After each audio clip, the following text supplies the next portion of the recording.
It all started when our neighbor, Denise Yates, was denied a carpool ride. That petty rejection sparked a spree of tire slashing that left nearly everyone in our apartment complex stranded. "Just because you've got a car, you think you're better than the rest of us?" she muttered one morning, crouched beside someone's SUV. "Now you can squeeze onto the bus just like I do." And she meant it. One by one, tires went flat across the parking lot, sliced, punctured, or scattered with roofing nails. I was the last car owner left untouched, until that morning. I had dinner plans that night, but the moment I eased out of the garage, a loud pop jolted me. My car listed hard to one side. I pulled over and checked. All 4 tires were shredded. Embedded in the rubber were nails I recognized. I'd seen them in Denise's hand just yesterday when she was loitering around another neighbor's car. She was muttering then too. "So what if your son rides with mine? You won't give us a lift? Watch me take care of that car of yours. Let's see how far you get." I'd tried to stop her. "Denise, this isn't right. You can't just vandalize someone's car." She snapped her head up and glared. "Is it your car? No. Then mind your own damn business, mutt." People had warned me Denise was rude and vindictive. Still, I'd assumed they were exaggerating. I was wrong. The woman wasn't just petty, she was dangerous. I didn't confront her that day. Instead, I texted the owner of the vandalized vehicle, my friend Karen, warning her to check her tires. She replied with a picture, a pile of nails under her back bumper. She was grateful. "If you hadn't told me, my kid and I would have been stuck on the freeway." Karen vented too.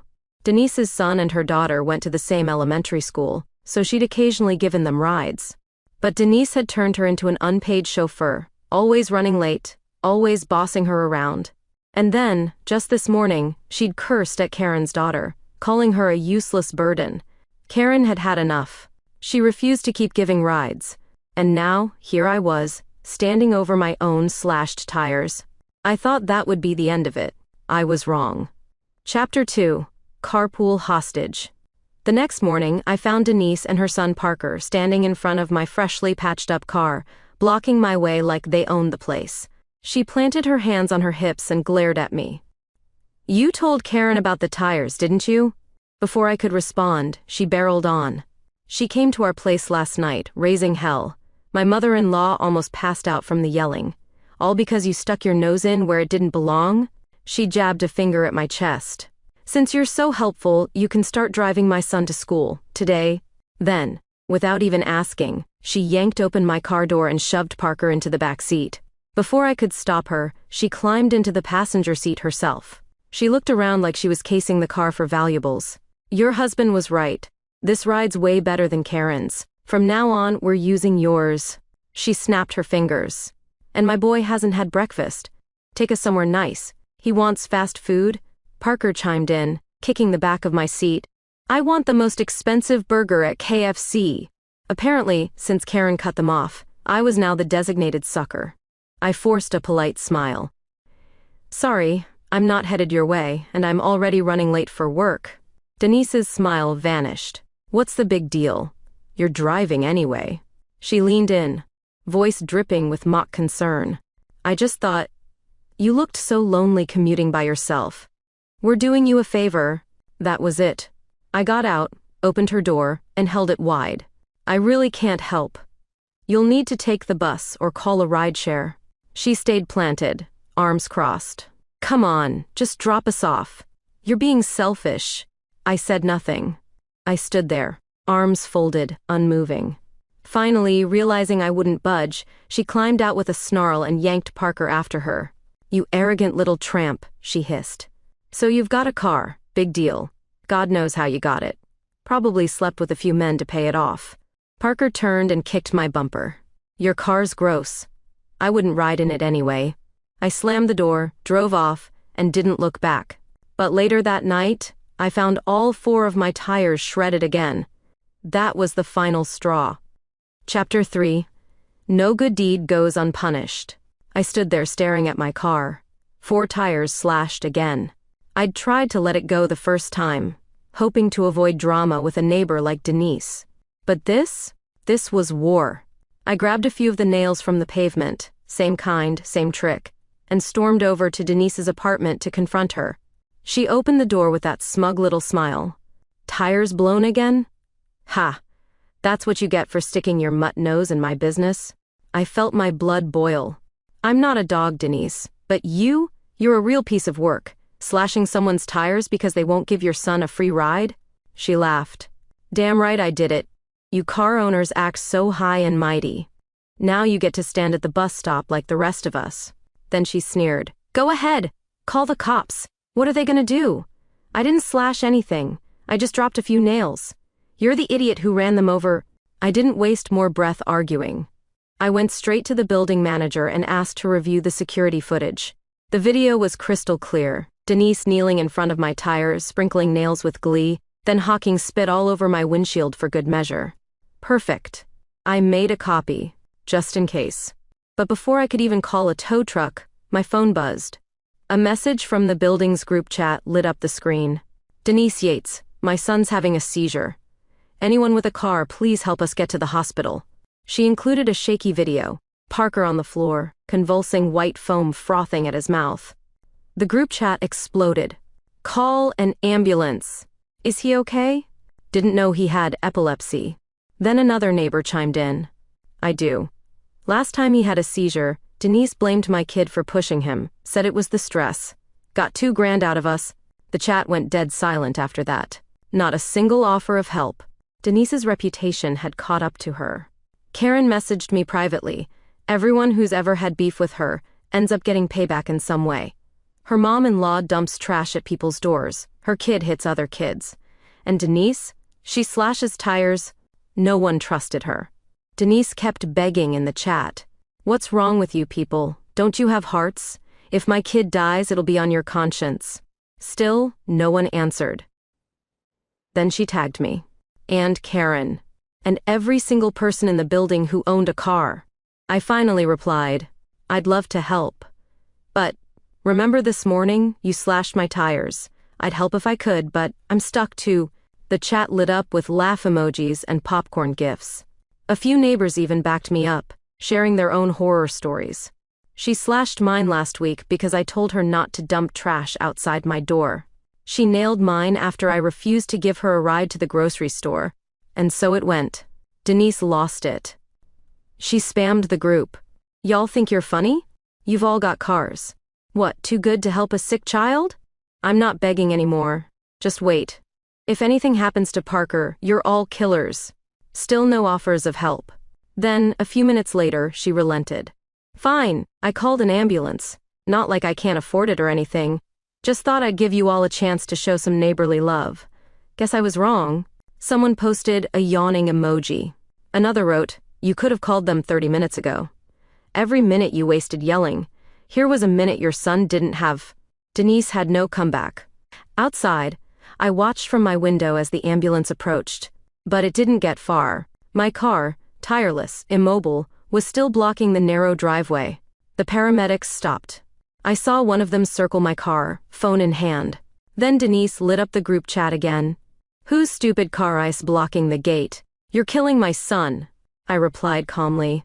That'd be mine. Can't move it. You slashed all 4 tires, remember? The chat exploded again. Denise went silent. The next thing I saw was the paramedics hauling Parker out on a stretcher, navigating the long path from the gate to their unit, on foot. Every second counted.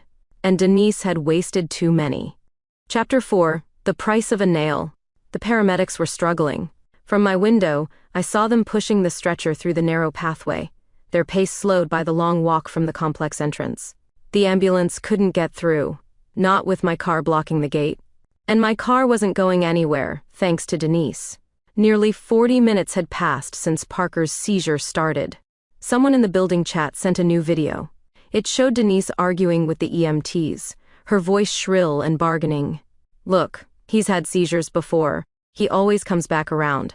Can you give us a discount on the ambulance fee? The hospital charges too much? The medic, clearly trying to stay calm, replied, Ma'am, your son's vital signs are unstable. This is an emergency. We can discuss billing later. Right now, he needs to be treated. But Denise wasn't done. No. Once we're at the hospital, you'll charge for every little thing.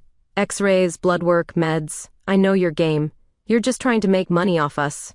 The medic looked stunned. We follow regulated pricing. You're free to file a complaint later. But first, let us save your son. Denise dug her heels in. No. Treat him right here if you have to. I'm not spending thousands at the hospital.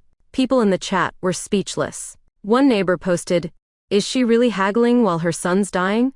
Another added, "I knew she was cheap, but this is next level heartless." Finally, someone typed what everyone was thinking. She's trying to crowdsource parenting.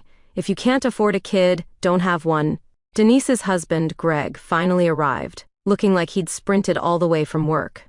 When he saw Parker's condition, he didn't hesitate. He slapped Denise across the face. "You stupid woman. He's turning blue and you're standing here bickering over money?" Denise whimpered, "But he's always been fine before." Greg didn't wait for more excuses.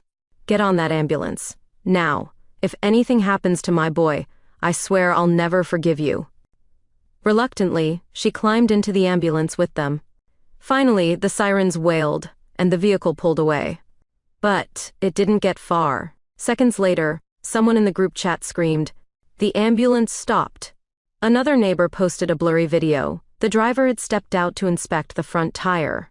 It was flat, punctured, by a nail. Denise and Greg jumped out, furious. "Who did this? Who slashed the ambulance? You're trying to kill our son." And then she saw my car still parked nearby.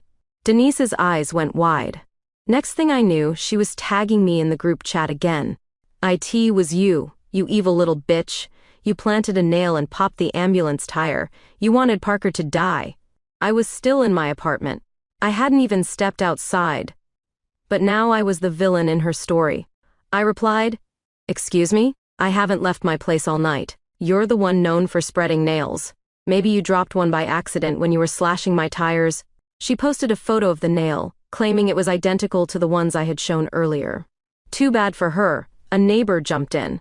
Actually, I saw her step on something earlier when she ran outside. She picked it up, muttered something, and threw it on the ground. I even have video. The clip showed Denise wincing, picking up a nail, then angrily chucking it to the side, right where the ambulance had just driven. I zoomed in on a still frame and shared it with the group. "Looks like you sabotaged your own son's rescue, Denise." Silence. More silence. Finally, the chat lit up with popcorn emojis and stunned reactions. Then nothing more from Denise. A few minutes later, the ambulance, its tire now replaced, finally disappeared down the road, carrying Parker away. I tried to go to bed, but around midnight, the entire building was jolted awake by a loud, gut-wrenching scream. "My baby, knew, you were supposed to be okay. How could you leave me?" Even from several floors away, I heard Denise's sobs echoing through the halls. In the group chat, someone asked quietly, "Did Parker not make it?" Another responded, "He was a handful, but still. No one deserves that." The messages turned into sighs, murmurs of grief, disbelief. But alongside the pity was a growing, undeniable sense of anger. No one said it aloud, but everyone knew. Denise had only herself to blame. Chapter 5. A Grief Weaponized. The next morning, our building chat lit up again. Not with emojis or gossip, but with worry. "Did you guys hear that screaming last night? Was that Denise? Parker is really gone, right?" It didn't take long for rumors to turn to blame. The sympathy everyone felt the night before began to curdle. That poor kid. If she hadn't wasted so much time trying to get a free ride, and if she hadn't slashed everyone's tires, he might have made it in time. She sabotaged her son's ambulance. I saw it with my own eyes. Denise, meanwhile, wasn't grieving quietly. Instead, she started screaming louder, this time at me. First in the chat, "You killed my son. You parked that car there on purpose." Then came the pounding on my front door. I peeked through the peephole and saw all of them, Denise, her husband Greg, and his elderly mother, who looked ready to claw through wood with her bare hands. Denise pointed straight at me. "That's her. That's the little whore who got my Parker killed." Her face was a mask of grief and rage. She looked like she hadn't slept or eaten. One eye was swollen from Greg's slap the night before, and her lips still bore a dried crack of blood. I backed away instinctively, heart racing.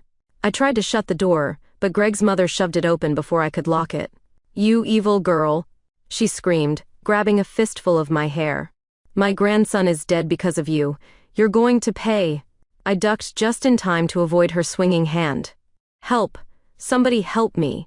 My scream must have echoed through the building because within seconds, Karen and her husband burst onto the scene. Karen's husband was a former Marine. Thick arms, squared jaw, the kind of guy you didn't want to piss off. He yanked Greg back just as he raised a hand to strike me. "Touch her again," he growled, "and you'll be joining your son." Greg winced in pain as Karen's husband twisted his arm. "She killed my son."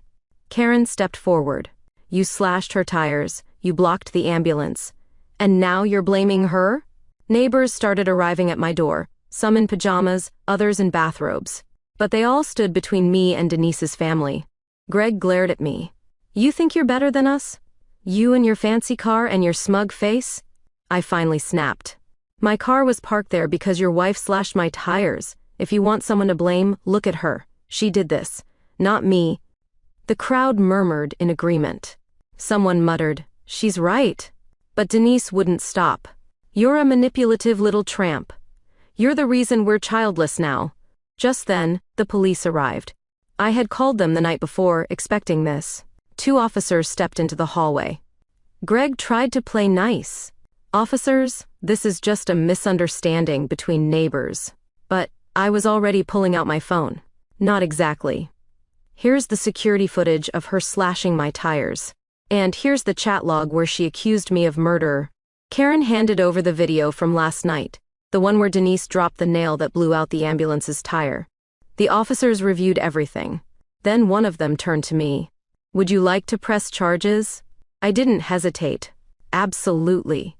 Chapter 6. Deal or no deal. At the station, the truth became impossible for Denise and Greg to deny. The footage, the chat records, the bruises on my face, the testimonies from half the building. Even Karen's husband insisted on coming with me, standing tall like a bodyguard and telling the cops, "We'll testify if it goes to court." When the officers asked if I'd consider a private settlement, I shook my head. "No, I have 3 demands. First, Denise pays for all 4 tires and the repair fees.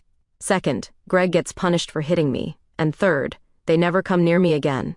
Denise broke instantly. She grabbed my arm. "We're neighbors. Don't escalate this. My husband just lost his son. He wasn't thinking clearly when he hit you." I pulled away. "That doesn't excuse assault, or harassment, or vandalism." She dropped to her knees in the station lobby. "Please, Greg's the breadwinner.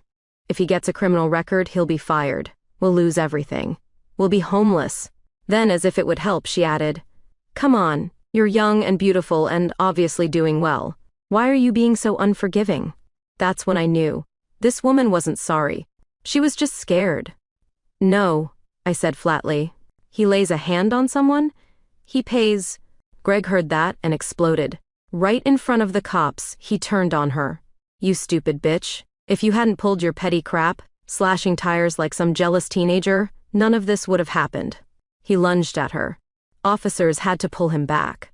Denise was crying now, holding her cheek where he'd slapped her again. His mother tried to protect her but caught a shove in the process. "You killed our son," Greg snarled.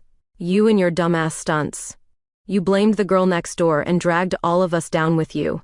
Then he turned to the cops. "I want a divorce, and I want full custody of our bank account." His mother chimed in. "That barren witch cost me my grandson, and now she's ruining my son's life too. I should have kicked her out years ago." Chaos erupted. Denise, still sobbing, grabbed his leg. "No, Greg, don't leave me, I'll change. Please, we'll try for another baby." The officer holding him gave her a warning. "Ma'am, back off, now." And I just stood there, watching it all unfold. The queen of petty vengeance, reduced to begging in front of a crowd she used to terrorize. The moment the police confirmed Greg would spend 5 days in jail for assault, Denise collapsed into a chair and went limp. I didn't say anything more.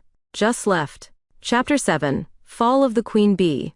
Greg was released after 5 days in lockup, but things in Denise's life spiraled fast and hard. He never forgave her. Despite her begging, he stayed furious. "You killed my boy and almost got me arrested. You think I'm gonna stick around for that?" But he didn't leave. Instead, he stayed and made her pay. With fists, with words, with silence. Everyone in our building heard it. Almost every night. The slaps, the shouting, the crying, the sound of furniture being kicked across the floor. We saw her face once, puffy, bruised, one eye nearly swollen shut. She didn't even try to hide it. People tried to help. Some neighbors called the cops. Others offered support. But Denise just smiled faintly and said, "It's fine. We're working through it." Only she wasn't. Her mother-in-law, who used to throw trash at people's doors for petty revenge, joined in too, calling her a curse, a barren hen, and the one who doomed our bloodline. The woman, who once strutted around like she ruled our apartment complex, now avoided everyone. Her steps were slower, her speech slurred. Sometimes she talked to herself on the stairs, mumbled things about how it wasn't supposed to happen like this. Eventually, rumors spread. Greg wanted another child. But Denise couldn't conceive anymore, so he brought someone else home. A girl, barely older than 20, visibly pregnant. When Denise saw the young woman walk through the front gate holding Greg's hand, something inside her snapped. Neighbors witnessed the chaos. Denise stormed out barefoot, hair wild, chasing after the girl like a mad woman. "You home-wrecking slut. You think you can replace me? You think you're good enough to carry my husband's baby?" Greg followed close behind, shoving Denise hard onto the pavement. "You touch her or the baby, and I swear I'll bury you." His mother added her own venom. "We finally have a grandson again. If you mess this up, I'll kill you myself." No one noticed the knife at first. Not until the screaming started. Chapter 8. Blood on the Pavement. The first scream came from the pregnant girl. The second, from Greg's mother. Denise stood over them, face blank, hands slick with blood. The kitchen knife she'd pulled from behind her back was buried halfway into the old woman's chest. "I told you," Denise hissed. "I won't be replaced." Greg lunged at her, but she swung wildly. The knife grazed his cheek before neighbors and security rushed in and wrestled her to the ground. The girl, Greg's mistress, had fainted, thankfully unharmed except for the shock. But the baby? That was another story. The ambulance arrived too late, again. The unborn child couldn't be saved. Greg's mother bled out in the hallway. Greg himself had to be restrained by police to stop him from strangling Denise right then and there. Denise? She didn't cry. She didn't fight. She just kept muttering, over and over as they dragged her away. "You push, I stab. You laugh, I bleed. You take, I burn. I warned you." The trial was swift. Second-degree murder. Assault with a deadly weapon. Attempted manslaughter of an unborn child. She was sentenced to death. No one came to plead for her. Not even Greg. No one visited her in jail. No one posted her bail. The once loudest voice in our complex faded into silence. And me? I got my car fixed. Sent Denise the $2,000 bill before she was transferred to prison. She tried to duck it. I told her I'd press charges again. She wired the money from her mother's life insurance payout. That was the last time I ever heard her name, except when neighbors whispered about the crazy lady who killed her own future. The building was quieter after that, safer. But every now and then, when I drive past the front gate where Parker collapsed, I still remember the nails, the screeching, the blame, the blood, and I thank God I never gave her that ride. End of story.